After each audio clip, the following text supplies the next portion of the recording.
C'est la faiblesse humaine. Et c'est normal pour nous. C'est pour cela que Sayyidina Moussa a demandé Sayyidina Moussa, pendant le voyage nocturne, de retourner à son Seigneur pour lui demander de baisser encore le nombre de prières en dessous de 5. La salette est une lourde obligation, sauf pour les humbles. Nous sommes incapables d'accomplir une seule prosternation sans le secours d'Allah Azza wa Jalla. Pour cela, Sayyidina Ibrahim a dit: ô mon Seigneur, fais que il parle de lui-même, j'accomplisse la prière ainsi qu'une partie de ma descendance. Allah Azza wa Jalla, le prophète sallallahu alayhi wa sallam, savait que ce cœur dur et dangereux pour nous. C'est pour ça qu'il a demandé plusieurs fois: oh Allah, protège-moi contre un cœur qui ne s'humilie pas. En préparant l'avènement du Ramadan, on peut penser l'objectif essentiel dans notre vie. Je vous propose le premier objectif, parce que le mois de Ramadan, c'est le projet c'est le projet pour entretenir notre cœur, pour améliorer notre spiritualité. Le premier objectif, faire de mon mieux, j'ai souligné, faire de mon mieux pour être parmi ceux qui accomplissent la salette régulièrement dans une mosquée, à l'heure, au début de l'heure, avec présence du cœur, Inch'Allah. Faire de mon mieux. Profiter du souffle divin, dégager du paradis. Vous savez, la première heure du mois de Ramadan, la prière de Maghreb, les portes du paradis s'ouvrent et les souffles divins sont dégagés. Alors exposez vos cœurs à ces souffles. Le mois du Ramadan est le mois du changement.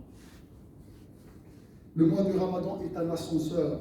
Le mois qui nous permettra de passer de la prière des gens de droite à la prière de Al-Muhsinin, les rapprochés ou les gens de l'excellence. Ça veut dire quoi, les gens de l'excellence? Nous prions comme si nous voyons Allah Azza wa Jalla. Quelle beauté!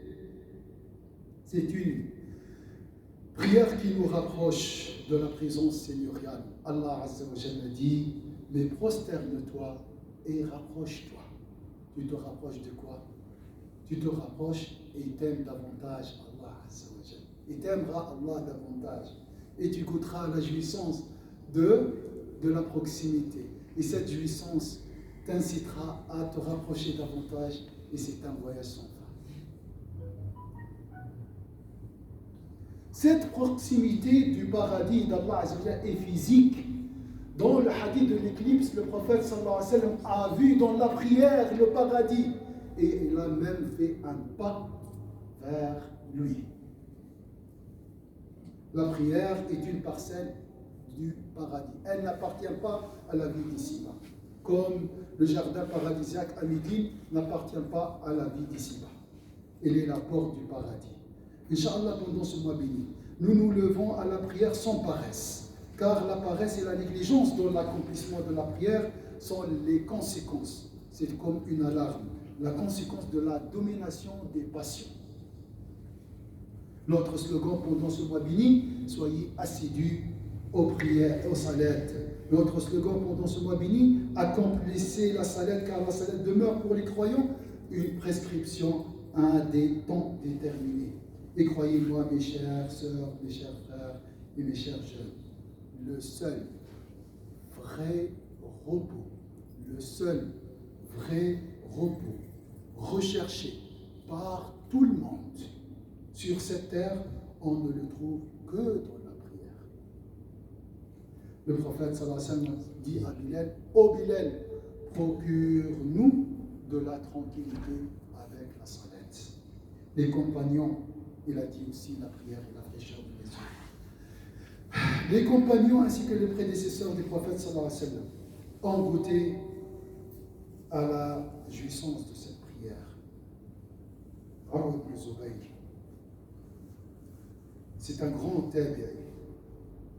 Donc il est connu que Sayyidina Urwa, le grand tabi'i, que la gangrène affecta un jour sa jambe et qu'on dut la lui amputer.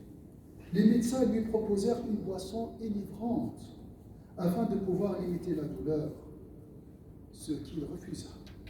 Il leur demanda simplement de le laisser prier et de lui couper la jambe alors qu'il se trouvait en sujoud. Et les médecins s'exécutèrent sans qu'il ne montra jamais le moindre signe de douleur. À la question posée à Hatim al-Ta'i, comment accomplis-tu la prière? Il répondit, j'effectue les ablutions avec soin. Puis je me rends au lieu de prière dans le recueillement et la gravité. Je prononce le takbir avec vénération. Je récite le Coran d'une voix harmonieuse. Je m'incline avec révérence. Je me prosterne humblement. Je me représente le paradis à ma droite, l'enfer à ma gauche, le chemin sous mes pieds, la Kaaba face à moi, l'ange de la mort au-dessus de ma tête, mes péchés autour de moi, le regard d'Allah fixé sur moi. Je considère que c'est ma dernière prière et je m'efforce d'y mettre la dévotion la plus sincère. Puis je prononce la salutation sans savoir si Allah acceptera ma prière ou la refusera. فتح الله علينا وعليكم وبرحمة الله الشهر الكريم وجعل الصلاة قرة أعيننا وشفانا الله من جميع الأمراض الظاهرة والباطنة أقول ما تسمعون وأستغفر الله لي ولكم.